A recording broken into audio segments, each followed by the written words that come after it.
안녕하세요. 오늘은 이제 조선 전기 이야기를 해보겠습니다. 비부라는 게 있습니다. 이 비부는 이제 조선시대 신분을 이야기할 때 상당히 이제 독특한 존재입니다. 그 자체가 신분은 아니에요. 그런데 신분처럼 이제 사용이 되는 거죠. 사전적으로 이제 비가 여자종, 여종을 의미합니다. 부는 이제 지아비, 남편을 의미하죠. 그러니까 비부하면 여자종의 남편입니다. 그러니까 이제 어떤 주인집의 입장에서 볼 때 자기가 부리는 자기 집의 여자종의 남편을 가리킵니다. 근데 그 남편이 역시 그 자기 집의 사내종 노라면 굳이 비부라는 표현을 안 썼겠죠. 그냥 뭐 노비 그렇게 하면 되는데 비부라고 할 때는 소유권이 좀 애매한 거죠. 자기의 소유가 아닌. 그래서 이제 법제적으로는 뭐 비부 본인은 뭐 양인일 수도 노비일 수도 아주 심한 경우 양반일 수도 있는 거죠. 양반이 여자종을 남의 집 여자종을 취해서 자기 첩이나 그렇게 삼았으면 그런 경우는 거의 이제 없는 경우고요. 그러니까 대체적으로 이제 양인 신분인 사람이 뭐 특별하게 어디 이제 그 경제적 기반 같은 게 없어서 여자종 집에 이제 얹혀 살 경우 그런 경우 대부분 이제 비부라고 표현을 많이 했던 것 같습니다. 오늘 살펴볼 내용은 이제 1405년 태종 5년 일입니다. 5월 11일 실록에 이제 실려 있는 기사인데요. 원윤이라는 이제 품계가 있었는데 정이품에 해당하는 품계입니다. 이거는 조선시대 와서 이제 없어진 품계인데 원래 고려시대의 왕족에게 주는 품계예요. 그런데 이제 조선 초기에는 이제 고려시대의 제도를 그대로 이제 이어받아서 사용했기 때문에 그 품계가 이제 남아 있었어요. 정이품이면 이제 뭐 판소에 해당하는 장관급 품계죠. 이백원이라고 있었어요. 아까 그 원현 품계는 이제 고려시대 왕족에게 주었다 그랬죠. 그 종실들에게 주는 품계입니다. 이백원이라는 인물은 태종의 사촌이에요. 사촌인데 서울 사촌으로 돼 있어요. 그러니까 아마 그 태조의 할아버지의 어떤 그 첩자식 쪽에 아마 핏줄이었던 것 같아요. 어쨌든 사촌이면 그래도 가까운 거죠. 근데 이 이백원이 자기 집의 비부, 즉 여자종의 남편을 죽여요. 근데 이제 백성이라고 나와요. 그 신분이. 그러니까 이제 비부도 아까 말씀드린 것처럼 이제 양인이었던 것 같아요. 종은 아니고 오마대라고 하는 비부를 백성 신분인 비부를 이제 죽입니다. 이게 이제 문제가 되는데요.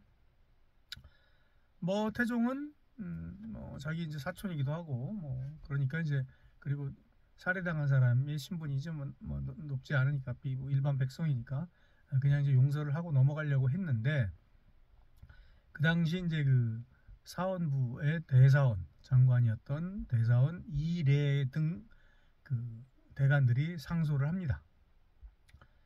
중국에서도 천자의 아버지가 사람을 죽여도 법관이 법을 집행하는 법입니다. 그러면 천자가 어쩔 수 없습니다. 천자에 대해서는 어쩔 수 없지만 천자의 부모도 이렇게 법대로 처벌하는데 이 경우는 당연히 법대로 처리를 해야 그래야 죽은 사람의 그 영혼이 위로될 것이 아니겠습니까? 그러니까 뭐 제 영상이 몇 번 나왔던 상명이라는 용어 있죠. 갚을 상자, 목숨 명자. 즉 사람을 죽인 사람은 죽인 자는 그 목숨으로 보상한다. 그 상명을 이제 요청을 했던 거죠. 그러니까 당연히 태종은 이제 허락하지 않습니다. 그러니까 여러 차례 그 대관들이 조선시대 대관들 아주 끈질기거든요. 아주 여러 차례 거듭 청하는데도 끝끝내 허락하지 않습니다. 그러니까 이제 대관들이 뭐 약간 뭐 타협책이랄까요. 만약에 법대로 하지 않으시려거든 법대로는 죽여야 마땅하지만 법대로 하지 않으시려면 죄를 한 등급 감해서 장백대를 치고 먼 지방에 유배 즉 귀양을 보내십시오 이렇게 이제 요청을 합니다. 그러니까 이제 태종이 뭐 다른 건 안 따르고 그냥 도성 밖으로 축출하라.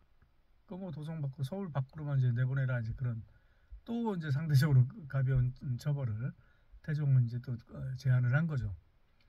그러니까 이제 그래도 어쨌든 죽여야 될 죄를 장을 치고 멀리 귀양 보내는 정도로 낮춘 것만 해도 대단한데 그냥 도성 밖으로만 보내라고 하는 태종의 명령은 부당하다 해서 이 이례를 포함한 이제 대관들이 대궐 이제 문 밖에 엎드려서 계속 상소를 하면서 청합니다. 복합 상소 그런 표현을 쓰죠. 한문 밖에 엎드려서 상소한다 그런 뜻인데요. 그러니까 이제 그 태종이 이제 양보를 해서 그 당시 이제 종부시라는 기관이 있었어요. 이게 이제 종친들을 관리하는 기관입니다. 그리고 이제 순금사라는 기구가 있었는데 이건 이제 이당 의금부의 전신입니다. 조선 초기에는 이제 의금부가 생기기 전에 순금사라고 했어요. 그래서 거기서 장 60대를 치고 그러니까 장 100대보다는 좀 낮춘 거죠. 대신 이제 먼 지방에 원래 유배해달라고 요청을 했으니 함주로 그 당시 지명은 함주였습니다. 함주로 귀양을 보내도록 결정을 합니다. 뭐 태종은 이제 대폭 어쨌든 양보를 한 겁니다. 거의 대관들의 청을 거의 들어준 거죠. 100대를 60대로 좀 줄이고 한 것. 함흥도 이제 먼 지방이긴 맞죠. 근데 이 지역이 이성계 집안의 또 고향이기 때문에 그래도 그 중에는 좀 연고가 있는 쪽으로 이제 보냈다 그렇게 볼 수가 있겠습니다. 자, 이러면서 이 비부를 살해한 것에 대한 처벌은 어느 정도 마무리가 되는 것처럼 보였습니다. 근데 여기서 2라운드가 벌어져요. 이 사헌부에서 이 200원을 포박을 합니다. 결박, 즉 동아줄 같은 걸로 이제 꽁꽁 묶어서 호송을 했던 거죠. 뭐 지금도 형사 피의자 좀 중대 형사 피의자는 포승을 묶는다거나 수갑을 채워서 보내죠. 그런데 이제 이렇게 한 게 태종의 이제 화를 돋굽니다. 안 그래도 자기가 이제 대관들에게 밀려서 이렇게 자기 사촌을 매를 치고 귀양 보내게 된 것 자체가 좀 약간 화가 나는 상황인데 200원을 이렇게 포박까지 해서 꽁꽁 묶어서 했다는 것이 상당히 노여움을 샀던 거죠. 요즘하고 사실 많이 좀 겹쳐지지 않습니까? 전직 대통령인 사람이 자기는 뭐 수의 입은 모습 보여주기 싫다 하면서 버티고 막 그랬다는 그런 이제 이야기가 좀 있는데요. 아무튼 그래서 이 200원을 포박했던 책임자인 사헌부의 지평 이흡을 감옥에 가둡니다. 안 그래도 이제 기분이 상했던 차에 이제 잘 됐다 싶었던 게죠. 그러니까 이제 다시 지난번 당사자였던 사헌부 대사원 이례가 지금 태종께서 주상께서 명령했던 종부시에서 이 200원을 처리를 하라고 했던 것은 종부시가 사법기관이 아니다. 여기는 뭐 종친들 그냥 관리하는 문서 관리하고 그런 기관인데 여기서 처리하면 안 된다. 게다가 200원의 집안 자체가 지금 문제가 있다. 200원의 형이 이제 이조라는 사람이 있었는데 이 사람도 이미 고려시대 때 사람을 죽인 적이 있었고 이제 200원까지 사람을 죽였으니 두 형제가 다 이제 우리 임금의 덕을 더럽힌 것이다. 게다가 200원은 아주 날래고 용맹스럽고 하니까 힘이 세고 장사고 해서 쉽게 도망칠까 염려된다. 그래서 묶어서 보낸 것이다. 여기도 누가 연상되네요. 전직 대통령도 뭐 덩치도 굉장히 크고 한데 엊그제 뭐 한 10명이 붙잡으려고 해도 이제 결국 못 붙잡았다고 그러죠. 아무튼 그래서 그랬던 것이다. 그래서 이제 태종이 이제 이례를 놓고 꾸짖습니다. 경은 자네는 조선의 신하가 아닌가? 어찌 이렇게 종친을 이렇게 대접하는가? 그러니까 이래도 이제 물러서지 않습니다. 이건 종친을 욕보이는 게 아니라 전하의 덕을 돕기 위한 것입니다. 그리고 이제 집으로 돌아가서 출근을 하지 않아요. 항의를 하는 거죠. 그러니까 이 이래 장관인 대사원 이래가 이렇게 하니까 밑에 사원부 관원들도 전부 동반 사퇴를 합니다. 그래서 물러나서 처벌을 기다립니다. 우리가 죄를 졌으니 그럼 처벌을 해주십시오. 그러니까 이제 태종이 못 이기고 결국 이읍을 풀어주면서 어떻게 보면 이제 사은부와 태종의 2라운드도 이제 끝이 나게 됩니다. 아무튼 이제 이러면서 뭐 이제 이 비부를 살해했던 사건은 이렇게 이제 일단 나게 되는데, 이 비부에 관련돼서 한 400년 뒤 정조 때 이제 이 지시가 또 좀 주목이 되는 지시가 내려옵니다. 1793년 정조 17년에 이제 내린 정조의 이제 지시인데요.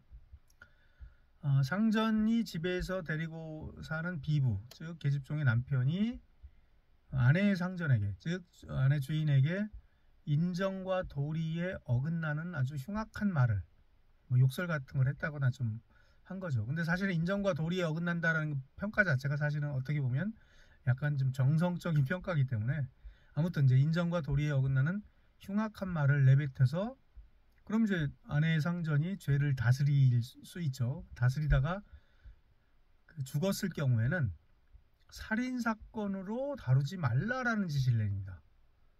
여기서 전제는 이제 인정과 도리에 어긋난 흉악한 말, 이를테면 뭐 욕을 했다거나 그러면 사실은 죽여도 이건 살인 사건이 아니다, 그렇게 이제 지시를 한 겁니다. 그런데 이제 그렇게 안 한 경우도 있죠. 그래서 만약에 이제 인정과 도리에 어긋날 정도가 아니길 경우, 그러니까 뭐 사실은 크게 잘못한 게 아닌데 죄를 다스리다가 죽는 경우가 있을 수 있잖아요. 그런 경우에 이제 살인 사건으로 성립시켜서 조정에 보고해서 결정해라, 이렇게 합니다. 근데 조선 초기 그 이백원이 비부 죽였을 때는 이 인정과 도리 이런 것들을 따지지 않았거든요. 그러니까 어쨌든 살인 사건으로 취급을 했던 것이죠.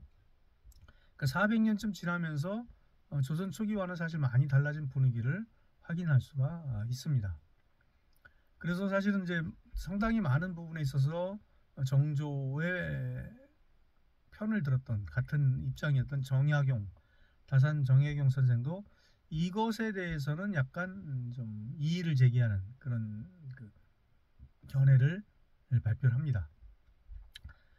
정조 임금께서 이제 이 지시를 내린 뒤에 비부를 살해한 사건으로 목숨을 바친, 상명하는, 즉 비부를 죽였다는 이유로 역시 죽게 되는 주인이 거의 없어졌다. 그러니까 웬만하면 다 뭐 인정과 이놈이 도리에 어긋난 흉악한 말을 해서 죽였다 해버리면 처벌할 수가 없는 거예요. 살인사건으로 취급을 못하니까. 게다가 이제 비부라는 것을 일률적으로 논하기가 어렵다.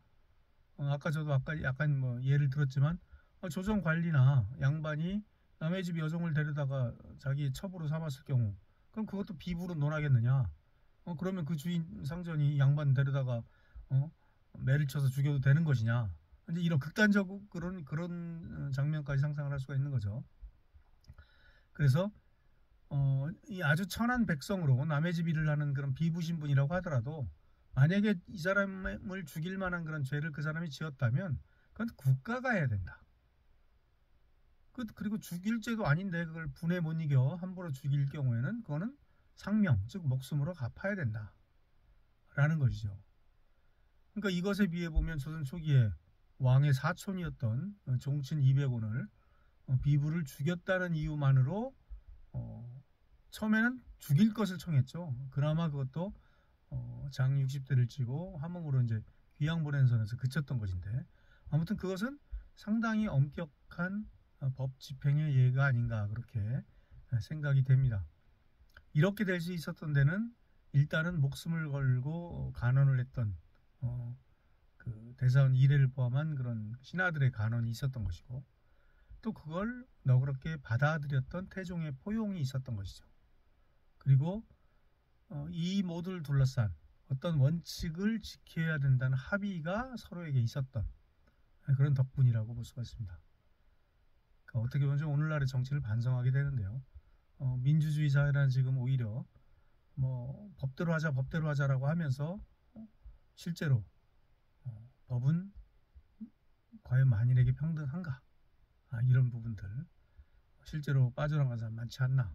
그런 것들, 뭐 얼마 뒤에 또 막 사면 이야기도 나올 텐데, 사실 사면이라는 것도 옛날 국왕, 왕조 시대의 어떤 유산이거든요. 이런 것들을 포함해서 많은 것을 생각하게 하는 그런 사건이었다라고 볼 수가 있겠습니다. 감사합니다.